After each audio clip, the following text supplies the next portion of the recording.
வணக்கம் நண்பர்களே. இன்னும் ஒரு இனிய காலை பொழுதில் தீதும் நன்றும் நிகழ்ச்சியில் உங்களை சந்திப்பதில் மிக்க மகிழ்ச்சி அடைகிறேன்.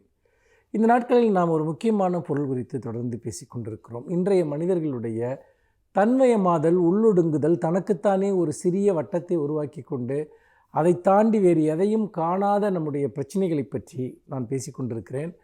சில சமயம் சில பேருக்கு இது ஒரு பிரச்சனையா என்று கூட கேட்பார்கள். பிரச்சனை தான்.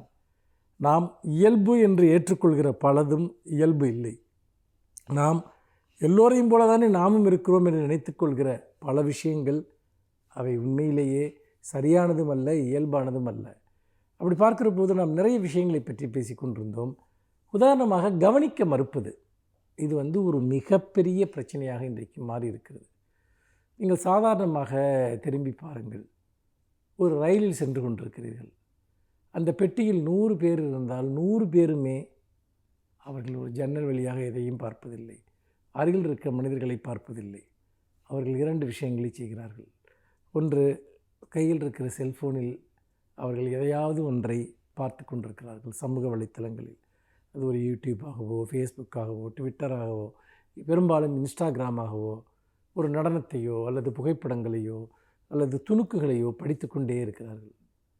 தங்களுக்கு தாங்களே சிரித்துக் கொள்கிறார்கள், புன்னகை புரிகிறார்கள், முகம் இறுக்கமடைகிறார்கள். அப்படி இல்லாவிட்டால் யாரிடமாவது பேசி கொண்டிருக்கிறார்கள். அதாவது அப்பொழுதுதான் ஒரு ட்ரெயின் ஏறி இருப்பார்கள் அல்லது ஒரு பேருந்தில் ஏறி இருப்பார்கள். யாரிடம் அப்படி இடைவிடாமல் பேசிக்கொண்டே இருப்பதற்கு என்ன பொருள் இருக்கிறது என்று கூட எனக்கு சில சமயம் ஆச்சரியமாக இருக்கும். விடாமல் பேசிக்கொண்டிருப்பவர்கள், ஒரு இடத்தில் இறங்கி இன்னொரு இடத்திற்கு போகிற வரைக்கும் கூட பேசுகிறவர்களை நான் பார்த்திருக்கிறேன். பேச்சு என்பது தேவை என்பதை கருதி பேச்சு என்பது ஒரு அடிக்டாக இன்றைக்கு மாறிவிட்டது. பேசிக்கொண்டே இருக்கிறார்கள். பேசுவதற்கு எந்த பொருளும் இல்லாவிட்டால் கூட பேசிக்கொண்டிருக்கிறார்கள். பேசுவதற்கான எந்த தேவையும் இல்லாவிட்டால் கூட பேசிக்கொண்டிருக்கிறார்கள். பேச்சு என்பது ஒரு நேர கடத்தியாக இன்றைக்கு மாறிவிட்டதோ என்கிற ஒரு அச்சம் ஏற்படுகிறது. அதாவது நாம் இப்பொழுது ஒரு 3 மணி நேரம் பிரயாணம் செய்ய வேண்டியிருக்கிறது என்று சொன்னால் 1 மணி நேரம் நாம் யூடியூப்பில் வீடியோக்களை பார்க்கலாம். 1 மணி நேரம் நாம் இங்கே ஃபேஸ்புக் ஸ்டேட்டஸ்களையோ இன்ஸ்டாகிராம் புகைப்படங்களையோ பார்க்கலாம். 1 மணி நேரம் யாரிடமாவது அலைபேசியில் அழைத்து பேசிக்கொண்டே இருக்கலாம். சில சமயம் பேசுவதற்கான தேவை இருக்கும், அவசியம் இருக்கும், ஏதாவது முக்கியமான பிரச்சனை இருக்கும். அதை பற்றி பேசுவதில் எந்த தவறும் இல்லை. ஆனால் பேச்சுக்காகவே பேசுவது, இது பொது இடங்களில் மற்றவர்களுக்கு ஒரு பெரிய தொந்தரவாக அமைகிறது என்பதை யாரும் உணர்வதில்லை. இன்னொன்று, அவர்கள் நம்ம அந்தரங்கங்களை கவனிக்கிறார்கள், நாம் பேசுவதை கவனிக்கிறார்கள், அதன் அடிப்படையில் நம்மை மதிப்பீடு செய்கிறார்கள். சில சமயங்களில் ஸ்டாக்கிங் என்று சொல்லக்கூடிய பின்தொடர்தலும் கூட பொது இடங்களில் நாம் பேசக்கூடிய பேச்சுக்களின் வழியாக நடக்கிறது என்று சொல்கிறார்கள். அப்படி என்று சொன்னால் வெளி உலகத்தை நாம் காணவே கூடாது, வெளி உலகத்தில் எதையும் கவனிக்கவே கூடாது என்பதற்காக நாம் இந்த பேச்சை ஒரு கருவியாக பயன்படுத்துகிறோம். பேசுவது என்பது இன்னொரு தொடர்பு கொள்வது என்ற நிலை மாறி பிற தொடர்புகளை எல்லாம் துண்டித்துக் கொள்வதற்கு யாராவது ஒருவரிடம் பேசிக்கொண்டே இருப்பது. இதை நீங்கள் ஆழ்ந்து சிந்தித்து பாருங்கள். நாம் எல்லோருமே கூடுதலாகவோ குறைவாகவோ நான் உட்பட இந்த செயலை செய்து கொண்டிருக்கிறோம். ஆனால் அந்த செயலை செய்து முடித்த பிறகுதான் தோன்றுகிறது நாம் எதற்காக பேசிக்கொண்டிருக்கிறோம். நாம் பேசுவதால் அந்த மறுமுனையில் இருக்கிற மனிதருக்கோ அந்த மறுமுனையில் இருக்கிற மனிதரால் நமக்கோ ஏதேனும் ஒரு பயன் இருக்கிறதா என்று யோசித்து பார்த்தால் பெரும்பாலும் அது இருக்கவே இருக்காது. வெறும் பேச்சு என்கிற ஒரு பயன் மட்டுமே இருக்கும். எதற்கு வெறும் பேச்சு? வாழ்க்கையிலிருந்து நம்மை துண்டித்துக் கொள்வதற்காக. இது இந்த காலகட்டம் உருவாக்கிய முக்கியமான நோய்மைகளில் ஒன்றாக நான் பார்க்கிறேன்.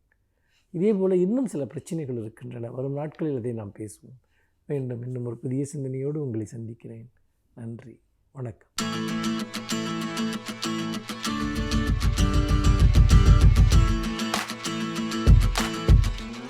வணக்கம் நேயர்களே. இன்றைக்கி நம்ம பார்க்க போகிற தலைப்பு பார்த்திங்கன்னா காய்ச்சல். இன்றைக்கி காய்ச்சல்ன்றது பார்த்திங்கன்னா ரொம்ப பிரதானமான ஒரு விஷயம். இன்றைக்கி மனுஷனுக்கு ஹார்ட் அட்டாக் கூட பார்த்திங்கன்னா நிறைய மருந்துகள் எல்லாம் கண்டுபிடிச்சி நிறைய பேரை காப்பாற்றிடுறோம். இப்போ இன்னும் நம்மளுடைய அவல நிலை என்ன அப்படின்னா, நம்மளுடைய நாட்டில் பார்த்திங்கன்னா காய்ச்சலில் நிறைய பேர் இறந்து போகிறாங்க. இதுக்கு என்ன காரணம்னா, காய்ச்சலை பற்றின முழுமையான விழிப்புணர்வு நமக்கு இல்லாதனால தான் வரும். காய்ச்சல் தான் இருக்கிறதுலே ரொம்ப சுலபமான ஒரு நோயும், அதே நேரத்தில் அதுவே ஒரு பெரிய பிரச்சனையான நோயாகவும் உயிரே குடிக்கிற நோயாகவும் மாறுது. அப்போது இந்த காய்ச்சலை பற்றி நமக்கு என்ன தெரியணும் அப்படின்றது தான் ரொம்ப முக்கியம். முதல்ல நம்ம வந்து என்ன நினச்சிட்டு இருக்கோம், காய்ச்சல்னா உடம்பு சூடானாலே காய்ச்சல் ஆகிடுது அப்படின்னு நம்ம நினைக்கக்கூடாது. ஃபஸ்ட்டு வந்து என்னென்னா, நம்ம உடம்பு வந்து பார்த்திங்கன்னா ஒரு ஹோமியோஸ்டேசிஸ்ன்னு சொல்லுவாங்க. அதாவது சூழலுக்கு ஏற்ற மாதிரி தன்னை மாற்றிக்கும். இப்போ நீங்கள் ரொம்ப வெயில் அடிக்கிற சூழலில் பார்த்தீங்கன்னா, நீங்கள் வேர்வை வந்து உங்கள் உடம்பு வந்து கூல் பண்ணிக்கும். ரெண்டாவது வந்து பார்த்திங்கன்னா, நைட் டைம்ஸில் பார்த்திங்கன்னா உங்கள் உடம்பு கொஞ்சம் ஹீட் ஆகும். உடனே நம்ம என்ன பண்ணுவோம், நைட்டு ஹீட் ஆகுறது பார்த்த உடனே நமக்கு வந்து காய்ச்சல் இருக்குதுன்றத நினச்சிப்போம். ஸோ யூஷுவலாக இந்த குழந்தைங்களுக்கெல்லாம் வந்து காமனாக சொல்லுவாங்க, என் குழந்தைக்கு தலையெல்லாம் ஒரே சூடாக இருக்குது சார், ரொம்ப பயமாக இருக்குது, மூளைக்காய்ச்சலாக இருக்குமா, இவங்களா அதை நினச்சிக்கிறது. ஸோ என்னை பொறுத்த வரைக்கும் என்ன சொல்லுவேன்னா, காய்ச்சல்ன்றது ஒன்றுமே ஒரு பெரிய விஷயமே கிடையாது. அதாவது உங்கள் குழந்தையுடைய ஆக்டிவிட்டீஸ், அதாவது விளையாடுறது வந்து ரொம்ப டல் ஆகிடும், நம்மளுடைய நடக்கிறது இது எல்லாமே வந்து கொஞ்சம் ரெஸ்ட்ரிக்ட் பண்ணுது அப்படின்னா, you are affected with some fever. அந்த மாதிரி நீங்கள் வந்து ஈஸியாக இந்த காய்ச்சலை டெஸ்ட் பண்ணிக்க முடியுது. இப்போல்லாம் வந்து தெர்மோமீட்டர்ஸ் பிளாஸ்டிக்ஸ்லேயே வருது, ஒரு 150 ரூபீஸ் 200 ரூபீஸ்க்கே வருது. நீங்கள் ஒன்றும் இல்லை, அதை ஜஸ்ட்டு வந்து ஒரு எலக்ட்ரானிக் தெர்மோமீட்டர்ஸ் தான். நீங்கள் ஒரு ப்ரெஸ் பட்டன் பண்ணிவிட்டு நீங்கள் உங்களுடைய குழந்தையோட ஆக்சிலால் நீங்கள் வச்சு பார்த்தீங்கன்னா, இப்போ நம்ம நிறைய பேர் என்ன நினைப்பாங்கன்னா, எவ்வளோ இருந்தால் ஃபீவர் சார் அப்படின்வாங்க. மினிமம் 100 இருந்தால் தான் நீங்கள் ஃபீவர். 99 98 இதெல்லாம் ஃபீவரே இல்லை. நிறைய என் பேஷண்ட்ஸ் எல்லோரும் வருவாங்க, சார் எனக்கு வந்து பார்த்திங்கன்னா 99 இருக்குது சார் அப்படின்னு. நிறைய பேர் என்ன பண்ணுவாங்க, அந்த 99 டிகிரிக்கு 99 ஃபாரன்ஹீட்டுக்கே வந்து மருந்து கொடுத்துருவாங்க. என்னை பொறுத்த வரைக்கும் வந்து பார்த்திங்கன்னா 100 ஃபாரன்ஹீட் வந்தால் தான் நம்ம வந்து காய்ச்சலுக்கு உண்டான ட்ரீட்மெண்ட் ஸ்டார்ட் பண்ணணும். யூஸ்வலாக நம்ம என்ன நினைப்போம் அப்படின்னா, காய்ச்சல் வந்தாலே ஒரு பயம் வந்துடுது. காய்ச்சல் வந்து நம்மளுடைய நண்பன் நான் சொல்லுவேன். எப்படி அப்படின்னா, உங்கள் உடம்புக்கு ஒரு பிரச்சனை வந்திருக்குன்றதை வெளிக்காட்டுறது தான் அந்த காய்ச்சல். இப்போ நம்ம நிறைய பேர் என்ன நினச்சிட்டு இருக்கோம் அப்படின்னா, காய்ச்சல் வந்தாலே ஒரு பதட்டம், ஒரு பயம், அதை நம்ம எப்படியாவது குறைச்சாகணும் அப்படின்வாங்க. இப்போ இந்த காய்ச்சலில் 2 விதமான காய்ச்சல் இருக்குது. அதாவது viral infection and bacterial infection. Viral இன்ஃபெக்ஷன்னா எப்படின்னா, அந்த காய்ச்சல் வந்து நீங்கள் என்ன மருந்து கொடுத்தாலும் பெருசாக மாறாது. அது வந்து அதோடைய ஓன் கோர்ஸ்லேயே சரியாகும். அதாவது வந்து நீங்கள் 1 வாரம் இல்லை 5 நாள் 1 வாரம் வரைக்கும் இருக்கும். உதாரணத்துக்கு பார்த்தீங்கன்னா, இந்த காய்ச்சலுக்கு வந்து நீங்கள் சப்போர்ட்டிவ் ட்ரீட்மெண்ட் மட்டும் கொடுத்தாலே போதும். அதாவது வந்து உங்கள் காய்ச்சல் குறையிறதுக்கு பேராசிட்டமால் போல மருந்துகள், நிறைய தண்ணி குடிக்கணும். ஏன்னா காய்ச்சல் என்ன பிரச்சனை வரும் அப்படின்னா, உங்களுடைய உடம்புல இருக்க நீர் சத்து போயிடும். அதாவது நம்ம உடம்புல வந்து 60% வந்து பாடி வெயிட் வந்து பார்த்திங்கன்னா ஃப்ளூயிட்ஸ், அதாவது நீர். இதுக்குள்ள வந்து உங்கள் செல்லுக்குள்ளாரையும் வெளியாரையும் இருக்கும். இந்த ஹை டெம்பரேச்சர் ஆகும்போது இந்த செல்லில் இருக்க நீர் வந்து எவாப்ரேட் ஆகிடும்.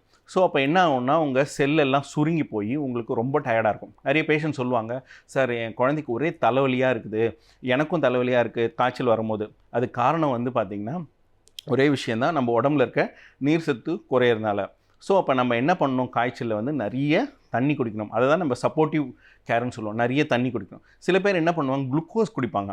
குளுக்கோஸ் வந்து என்ன பிரச்சனை அப்படின்னா, ஆல்ரெடி நம்ம செல்லில் நீர் வந்து ரொம்ப கம்மியாக இருக்குது. இப்போ இந்த குளுக்கோஸ் ரத்தத்தில் கொடுக்கும்போது என்ன ஆகும் அப்படின்னா, அது என்ன பண்ணும், மேற்கொண்டு அந்த செல்லிருந்து தண்ணியை உறிஞ்சிடும். எப்படின்னா, எங்கெங்கெல்லாம் சுகர் இருக்கோ அந்த இடத்துக்கு குளுக்கோஸ் இருக்கோ வாட்டரை வந்து இது பண்ணிடும். இப்போ செல்லேருந்து இன்னும் வந்து வாட்டரை வந்து எடுத்துரும். ஸோ அப்போ என்ன பண்ணணும், அந்த மாதிரி காய்ச்சல் இருக்கும், நிறைய தண்ணி குடிக்கணும். அப்படி இல்லைன்னா உப்பு சர்க்கரை கரைசல், அதாவது ஓஆர்எஸ் சொல்லுவாங்க, ஓரல் ரீஹைட்ரேஷன் சொல்யூஷன். அந்த மாதிரி சொல்யூஷன் கொடுக்கும்போது அது என்ன பண்ணணும்னா, ரத்தத்துலேருந்து செல்லுக்கு தண்ணீரை செலுத்தும். அது மாதிரி வந்து நம்ம காய்ச்சலுக்கு வந்து நிறைய தண்ணீர் பருகும் போது அந்த காய்ச்சல் வந்து பெரிய பிரச்சனையாக நமக்கு வராது. இல்லைனா அந்த காய்ச்சலில் வந்து ரொம்ப டயர்டாக, இதனால தான் வந்து காய்ச்சல் வரவங்களுக்கு ட்ரிப்ஸ் போடுவாங்க. ஃப்ளூயிட்ஸ் போட்டால் தான் கொஞ்சம் ஃப்ரெஷ்ஷாக இருப்பாங்க. நிறைய தண்ணி குடிக்கணும். ரெண்டாவது இந்த வந்து பார்த்திங்கன்னா, இந்த வைரல் ஃபீவருக்கு சப்போர்ட்டிவ் கேரில் நான் சொன்ன மாதிரி இந்த மாதிரி வந்து ஃபீவர் கண்ட்ரோல் பண்ணுறதுக்கு பேராசிட்டமால் அந்த மாதிரி கொடுக்கலாம். ரெண்டாவது நீர் சத்து சொன்னேன். சாப்பாடு என்ன மாதிரி சாப்பாடு சாப்பிடணும் அப்படின்னா, சாஃப்ட் டயட் சொல்லுவாங்க. அதாவது வந்து எளிய உணவுகள் சாப்பிடணும். அதாவது ஈஸியாக டைஜஸ்டபிள், அதாவது இட்லி, கஞ்சி, இடியாப்பம், ப்ரெட்டு அந்த மாதிரி. ஏன் அப்படின்னா, நீங்கள் வயிற்றுக்குள்ளே சாப்பிடும் போது அது டைஜஸ்ட் பண்ணும்போது அது கொஞ்சம் சம் ஹீட் ப்ரொடியூஸ் பண்ணும். ஆல்ரெடி டெம்பரேச்சர் இருக்கும்போது இது இன்னும் கூட கொஞ்சம் டெம்பரேச்சரை இன்க்ரீஸ் பண்ணும். ஸோ ஈஸிலி டைஜஸ்டபிள் ஃபுட்ஸ் எடுத்துக்கும் போது இந்த ஃபீவர்னால் வர ப்ராப்ளம்ஸ் நம்ம ஃபேஸ் பண்ண முடியும். ரெண்டாவது வந்து இந்த வைரல் இன்ஃபெக்ஷன்ஸ் பொறுத்த வரைக்கும் நீங்கள் பெருசாக இந்த சப்போர்ட்டிவ் கேர் கொடுத்துட்டு இவங்களுடைய ஹைட்ரேஷன் ஸ்டேட்டஸ் நீங்கள், அதாவது இவங்களுடைய நீர்ச்சத்தை மெயின்டைன் பண்ணாலே எந்த பிரச்சனையும் வராது. சில நேரங்களில் வைரல் ஃபீவரில் என்ன ஒரு விஷயம் இருக்குன்னா, ஃபீவர் வந்து இருக்கும், மருந்து கொடுப்பீங்க, கொஞ்ச நேரத்தில் குறைஞ்சிரும், கொஞ்சம் நல்லா இருக்கும், விளையாடிட்டு இருப்பாங்க, குழந்தைங்க விளையாடிட்டு இருப்பாங்க, எல்லாம் இருக்கும். ஆனால் சடனாக ஒரு 6 மணி நேரம் கழிச்சு ஜுரம் வரும். உடனே பெற்றோர்கள்லாம் ரொம்ப பயந்துருவாங்க, ஐயோ என் குழந்தைக்கு விட்டு ஜுரம் வரும் சார். ஒன்றும் பயப்பட வேண்டியதே அவசியம் இல்லை. ஏன்னா நம்ம கொடுக்குற பேராசிட்டமால் அந்த ஃபீவரை மட்டும்தான் சப்ரஸ் பண்ணுமே தவிர அந்த இன்ஃபெக்ஷனை சப்ரஸ் பண்ணாது. இந்த வெளிநாடுகளில் வந்து பார்த்திங்கன்னா இந்த மருந்துகள் உபயோகத்துக்கு வந்து ஒரு ஸ்ட்ரிக்டான ரூல்ஸ் இருக்குது. அதனால் வந்து இங்கே வந்து பார்த்திங்கன்னா அந்த இடத்துல சைடு எஃபெக்ட்ஸ் ஆஃப் ட்ரக்ஸ் வந்து கிடையவே கிடையாது, ரொம்ப கம்மி தான். ஏன்னா அவங்களுக்கு எல்லாமே அதை பற்றி தெரியுது. ஆனால் இங்கே எப்படின்னா இந்த மருந்துடைய உபயோகம் இது வணிகமயம் ஆக்கினதுனால இதை எப்படி உபயோகப்படுத்துதுன்னு தெரியாமல் இதை நிறைய போட்டு நம்ம ஆங்கில மருத்துவமே தப்பு, ரொம்ப சைடு எஃபெக்ட்ஸ் இருக்குது அப்படின்னு நம்ம ஒரு தப்பான கன்க்ளூஷன் வந்திருக்காங்க. நிறைய நோய்களுக்கு வந்து உண்மையிலே மருந்துகளே தேவைப்படாத சூழலில் தான் இருக்குது. ஆனால் இந்த ஆங்கில மருத்துவம் தப்பு கிடையாது, அதை கையாளுற ஆட்கள், அதே நேரத்தில் அதை நம்ம எப்படி பயன்படுத்துகிறோம், அது பின்னாடி இருக்கிற வணிகத்தை பற்றி தான் நம்ம யோசிக்கணுமே தவிர அதை விட்டுட்டு நம்ம வந்து பார்த்திங்கன்னா எல்லாத்துக்கும் எல்லா மருந்தும் யூஸ் பண்ணக்கூடாது. மருந்து நம்ம குறை சொல்ல வேண்டிய அவசியமே கிடையாது. ஸோ நீங்கள் வந்து பார்த்திங்கன்னா ஃபீவர் பொறுத்த வரைக்கும் நம்ம பயப்பட வேண்டிய அவசியமே கிடையாது.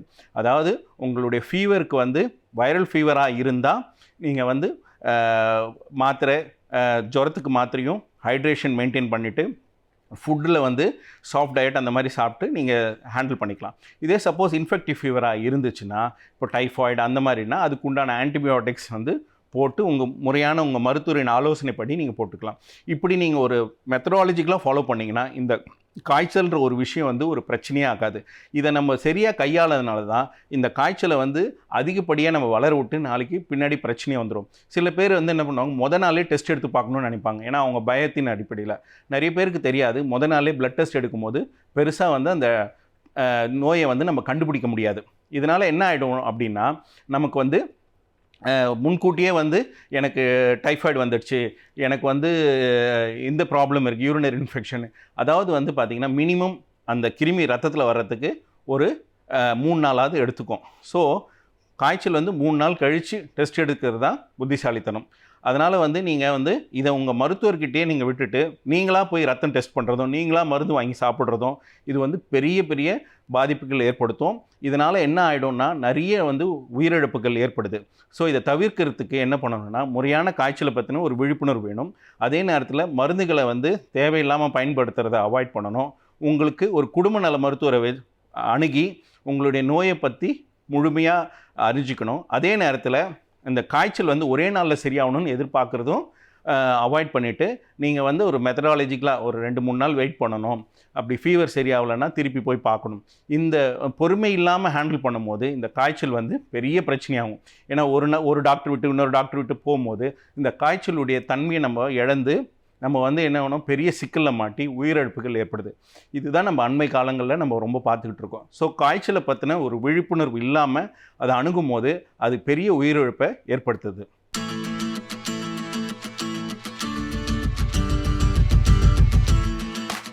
அனைவருக்கும் என் அன்பு வணக்கம்.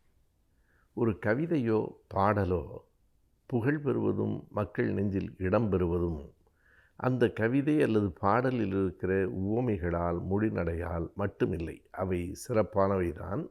ஆனாலும் ஒரு கவிதையில் அல்லது பாட்டில் இருக்கிற அந்த சொற்கள், சொல்லப்பட்டிருக்கிற விதம், அது வாழ்க்கையின் நடைமுறையோடு எந்த அளவிற்கு ஒத்துப்போகிறது என்பவை எல்லாவற்றையும் பொறுத்துத்தான் அந்த பாடல் நிலைக்கும். கவிஞர் கண்ணதாசனின் புகழுக்கு அதுதான் காரணம். கவிஞர் கண்ணதாசனின் கருத்துகளோடு நம்மால் ஒத்துப்போக முடியும், ஒத்துப்போக முடியாது. கண்ணதாசனே பல நேரங்களில் கண்ணதாசனிடமிருந்து வேறுபடுவார். ஆனால் அவருடைய கவிதைகளும் பாடல்களும் இன்றும் வாழ்கின்றன, என்றும் வாழும் என்றால் அதற்கு அவர் பயன்படுத்திய அந்த எளிமையான மொழி நடை ஒரு காரணம். அவர் சொன்ன செய்திகளெல்லாம் வாழ்க்கையோடு மிக நெருக்கமானவை என்பது இன்னொரு காரணம். விவேக சிந்தாமணி என்று நமக்கு இருக்கிற இலக்கியத்தை நாம் அறிவோம். இவர் அவிவேக சிந்தாமணி என்று ஒன்று எழுதினார். அதாவது தன்னிறக்க பாடல்கள் என்று அவற்றை சொல்லலாம். தன்னை பற்றி மிக மனம் வருந்தி தான் இப்படி இருக்கிறோமே என்று நினைத்து எழுதிய தன்னிறக்க பாடல்கள், ஆங்கிலத்தில் செல்ஃப் பிட்டி என்பார்கள். அப்படி எழுதப்பட்ட பாடல்கள் தான் அவிவேக சிந்தாமணி. ஆனால் அந்த பாடல்களை படிக்கிற போதும் நமக்கு அவர் மீது மதிப்பு வருகிறது. காரணம், அவர் எழுதியிருக்கிற அந்த வரிகள். ஒரு பாட்டு இப்படி அமையும். அவர் சொல்லுவார், விளையாடும் பிள்ளையும் பறிக்க பலாமரம் வேரில் படுத்ததே போல், விரும்பினால் சமைக்கின்ற விதத்திலே கோழிகள் வீட்டில் வளர்வதே போல்.